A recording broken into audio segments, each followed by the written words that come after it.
आदेश्वर आदरणीय बाबूसिंगजी बापूजी महाराज यांना विधान परिषदेवर सदस्य म्हणून निवडून दिले आणि त्याच्यानंतर आदरणीय बाबूसिंग महाराजांनी महाराष्ट्रातील बंजारा समाजांना एक संदेश दिलेला होता, जास्तीत जास्त आपण महायुतीच्या उमेदवारांना निवडून आणायचं आणि आपल्या बंजारा समाजाचा जास्तीत जास्त विकास या महायुती सरकारने केलेला आहे आणि आपले जे पोहरागडचे जे काय तीर्थक्षेत्र आहे त्या ठिकाणी मोठ्या स्वरूपाचा विकास या महायुती सरकारच्या माध्यमातून झालेला आहे। त्यामुळे बंजारा समाज संपूर्ण महाराष्ट्रातील बंजारा समाज महायुतीच्या जास्तीत जास्त उमेदवारांना निवडून देण्याचा प्रयत्न केलेला आहे आणि यामुळे महायुती सरकारने आमच्या बंजारा समाजातील आदरणीय संजयजी राठोड साहेब आणि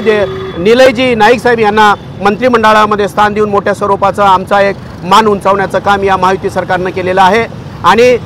त्याबद्दल या महायुती सरकारचं आमच्या बंजारा समाजाच्या वतीनं ऊसतोड कामगार संघटनेच्या वतीनं समस्त संघटनेच्या वतीनं आणि धाराशिव जिल्ह्यातील समस्त बंजारा बांधवाच्या वतीनं त्यांचा हार्दिक आभार मानतो आणि आमचे संजयजी राठोड साहेब आणि निलयजी राठोड साहेब आणि आमचे धर्मगुरू आदरणीय बाबूसिंगजी बापू महाराज यांचं मी आभार मानतो आणि त्यांना भविष्यामध्ये शुभेच्छा देतो आणि आदरणीय महायुती सरकारला आणि देवेंद्रजी फडणवीस साहेबांना मी सांगू इच्छितो की आमच्या महाराष्ट्रातील आमच्या बंजारा समाजाच्या ज्या काही प्रलंबित मागण्या आहेत, जे काय स्वतंत्र महसूल दर्जा तांड्यासाठी आहे, जे काय तांडा वस्तीतील जे काही प्रलंबित रस्ते गटार योजना असतील, अनेक काय विकासाच्या माध्यमातून योजना असतील, बंजारा समाजाला जास्तीत जास्त निधी देऊन बंजारा समाजाचा विकास करावा आणि भविष्यामध्ये या स्वरूपाची आमची बंजारा समाजाची मागणी जर पूर्ण होत असेल तर आम्ही नक्कीच या महाराष्ट्रातील बंजारा समाज या महायुती सरकारच्या पाठीशी ठेवल्याशिवाय राहणार नाही आणि पुनश्च मी एकदा